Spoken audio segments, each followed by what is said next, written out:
Bismillahirrahmanirrahim. Assalamualaikum warahmatullahi wabarakatuh.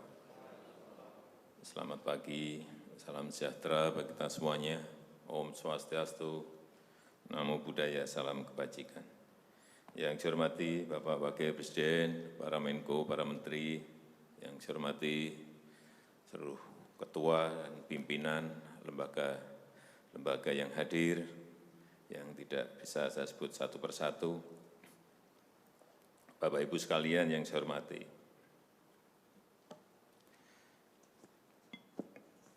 suasana dalam 3 bulan ke belakang ini dan ke depan, mestinya yang ada adalah suasana krisis. Kita juga mestinya juga semuanya yang hadir di sini sebagai pimpinan, sebagai penanggung jawab, kita yang berada di sini ini bertanggung jawab kepada 260 juta penduduk Indonesia. Ini tolong digarisbawahi. Dan perasaan itu tolong sama, kita sama. Ada sense of crisis yang sama. Hati-hati, OECD terakhir sehari 2 hari yang lalu menyampaikan bahwa growth, pertumbuhan ekonomi dunia terkontraksi 6, bisa sampai ke 7,6%, 6 sampai 7,6% minusnya. Bank Dunia menyampaikan bisa minus 5%. Perasaan ini harus sama. Kita harus ngerti ini. Jangan biasa-biasa saja. Jangan linier. Jangan menganggap ini norma. Bahaya sekali kita. Saya melihat masih banyak kita yang menganggap ini normal. Nah, kalau saya lihat Bapak, Ibu, dan saudara-saudara masih ada yang melihat ini sebagai sebuah masih normal, berbahaya sekali. Kerja masih biasa-biasa saja. Ini kerjanya memang harus ekstra luar biasa, extraordinary. Perasaan ini tolong sama. Kita harus sama perasaannya, kalau ada yang berbeda satu saja sudah berbahaya. Jadi, tindakan-tindakan kita, keputusan-keputusan kita, kebijakan-kebijakan kita, suasana adalah harus suasana krisis. Jangan kebijakan yang biasa-biasa saja, menganggap ini sebuah kenormalan.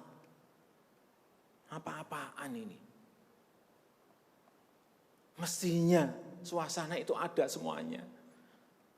Jangan memakai hal-hal yang standar pada suasana krisis. Manajemen krisis sudah berbeda semuanya mestinya. Kalau perlu kebijakan perpu, ya perpu saya keluarkan. Kalau perlu perpres saya keluarkan. Kalau saudara-saudara punya peraturan menteri keuangan, keluarkan untuk menangani negara, tanggung jawab kita kepada 267 juta rakyat kita.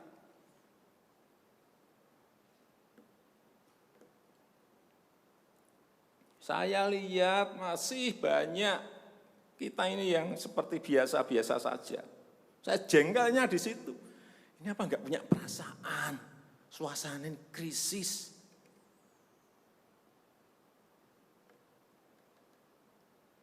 Yang kedua, saya peringatkan belanja-belanja di kementerian. Saya lihat laporan masih biasa-biasa saja. Segera keluarkan belanja itu secepat-cepatnya karena uang beredar akan semakin banyak. Konsumsi masyarakat nanti akan naik. Jadi belanja-belanja kementerian tolong dipercepat. Sekali lagi, jangan menganggap ini biasa-biasa saja. Percepat, kalau ada hambatan, keluarkan peraturan menterinya agar cepat. Kalau perlu perpres, keluarkan perpresnya.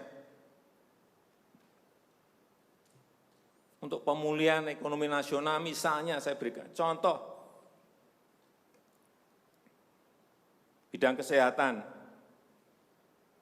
Itu dianggarkan 75 triliun 75 triliun. Baru keluar 1,53%, coba.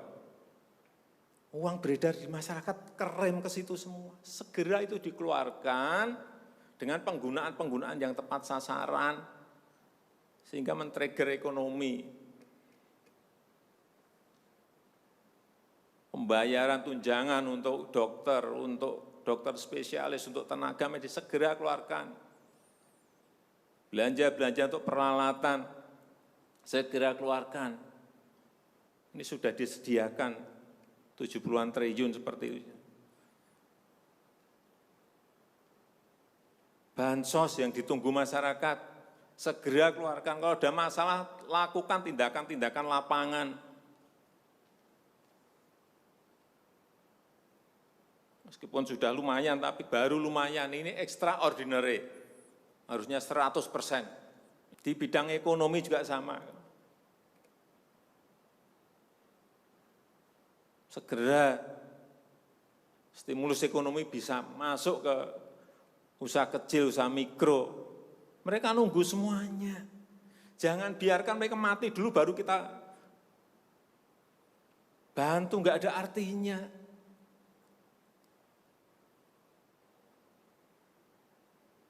Berbahaya sekali kalau perasaan kita seperti nggak ada apa-apa, berbahaya sekali.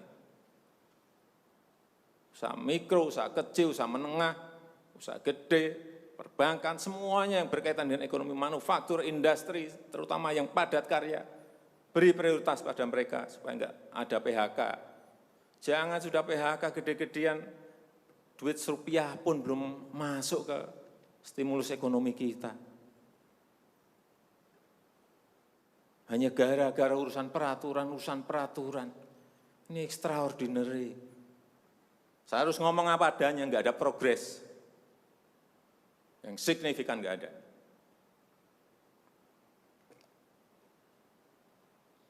Kalau mau minta perpu lagi, saya buatin perpu. Kalau saudara belum cukup, asal untuk rakyat, asal untuk negara. Saya pertaruhkan reputasi politik saya.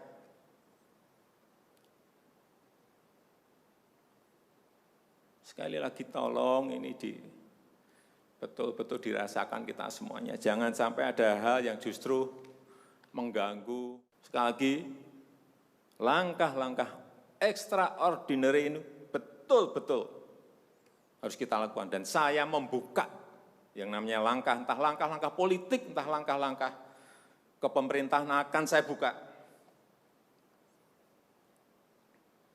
Langkah apapun yang extraordinary akan saya lakukan. Untuk 267 juta rakyat kita, untuk negara. Bisa aja membubarkan lembaga, bisa aja reshuffle, udah kepikiran kemana-mana saya. Entah buat perpu yang lebih penting lagi, kalau memang diperlukan, karena memang suasana ini harus ada. Kalau suasana ini tidak, Bapak Ibu tidak merasakan itu, sudah. Artinya tindakan-tindakan yang extraordinary keras akan saya lakukan. Saya rasa itu yang bisa saya sampaikan pada kesempatan yang baik ini. Saya betul-betul minta pada Bapak Ibu dan saudara-saudara sekalian mengerti, memahami apa yang tadi saya sampaikan. Kerja keras dalam suasana seperti ini sangat diperlukan. Kecepatan dalam suasana seperti ini sangat diperlukan. Tindakan-tindakan di luar standar saat ini sangat diperlukan dalam manajemen krisis. Sekali lagi, kalau payung hukum masih diperlukan, saya akan siapkan. Saya rasa itu yang bisa saya sampaikan. Terima kasih. Assalamualaikum warahmatullahi wabarakatuh.